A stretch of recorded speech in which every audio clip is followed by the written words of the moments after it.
ఆంధ్రప్రదేశ్లో అత్యంత బిజీ నేతల్లో ఒకరైన ఐటీ హెచ్ఆర్డీ మంత్రి నారా లోకేష్ శనివారం తన కొడుకు దేవాన్స్ స్కూల్లో జరిగిన పేరెంట్ టీచర్ మీటింగ్ కి హాజరయ్యారు. సాధారణంగా రాష్ట్రంలోని పెట్టుబడుల ఆకర్షణతో పాటు రాష్ట్రంలో కీలక మంత్రిగా అంతకంటే ఎక్కువగా ముఖ్యమంత్రి కుమారుడిగా నిరంతరం అనేక సమావేశాలు, అధికారిక పర్యటనలతో నిత్యం తీరిక లేకుండా గడిపే లోకేష్ ఈసారి మాత్రం తన కొడుకు పాఠశాల కార్యక్రమం కోసం ప్రత్యేకంగా ఒకరోజు సెలవు తీసుకున్నా అంటూ చేసిన ట్వీట్ అందరినీ ఆకట్టుకుంది.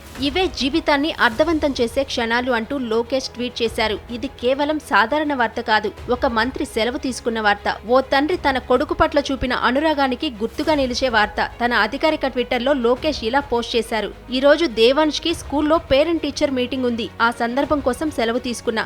పబ్లిక్ లైఫ్ ఎప్పుడు పరుగుల్లో ఉంటుంది కదా, అందుకే ఇలాంటి క్షణాలు మరింత విలువైనవిగా అనిపిస్తాయి. దేవాన్ష్ ప్రపంచం, అతని కథలు, నవ్వు అన్ని చూసి ఓ తండ్రిగా గర్వంగా ఉంది. We are proud of you Devansh అంటూ ట్వీట్లో రాసుకొచ్చారు.